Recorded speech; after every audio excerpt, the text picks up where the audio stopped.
Balurghat super speciality হাসপাতালে মৌমাছির কামড়ে আহত ৩। ঘটনায় সরকারি হাসপাতালে মৌমাছি আতঙ্ক। বালুরঘাট সুপার স্পেশালিটি হাসপাতালে 10তলা ভবনের 6তলার জানালার সানসেটে বাসা বেঁধেছিল মৌমাছি। শুক্রবার হঠাৎ সেই মৌচাক থেকে মৌমাছি উঠতে শুরু করে। এরপর মৌমাছি ৩জনকে হুল ফোটালে হাসপাতাল চত্বরে মৌমাছির আতঙ্ক দেখা দেয়। তৎক্ষণাৎ হাসপাতালের কর্মীরা আহতদের চিকিৎসার ব্যবস্থা করেন।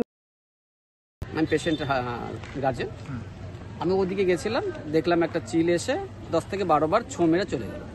আর এই মৌমাছিগুলো দুটো লোককে আমি দেখতে পেলাম একদম শুয়ে পড়েছে, কামড়ে দিয়েছে। তারপর পিপি পরে একজন লোক এসে তাদেরকে তুলে নিয়ে গেল। মানে কয়জন এরকম হবে? দেখুন, আমি তো দুজনকে দেখতে পেয়েছি, চারদিকে ছিল নাকি হতে পারে। তারা কি মানে অজ্ঞান হয়ে গেছিল? তা তো বলতো, আমি দূরে ছিলাম, তো চেঁচামেচি করছিল, বাঁচাও বাঁচাও, অবভিয়াসলি কিছু একটা হবেই।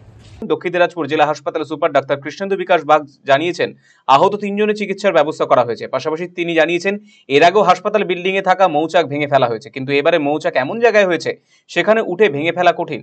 তবে দ্রুত সেই মৌচাক ভেঙে ফেলার নির্দেশ দেওয়া হয়েছে।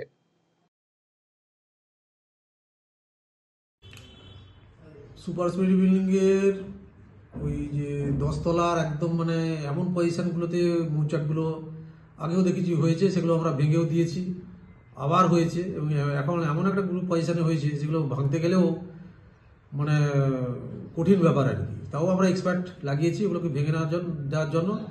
আজকে কোন মনে হয় চিল বা মৌচাকে একটু অ্যাটাক করেছে, তার জন্য মৌমাছি ওই 2-3 জনকে কামড়েছে, আমার কাছে খবর আছে, ওরা ট্রিটমেন্টে আছে, ভালোই আছে।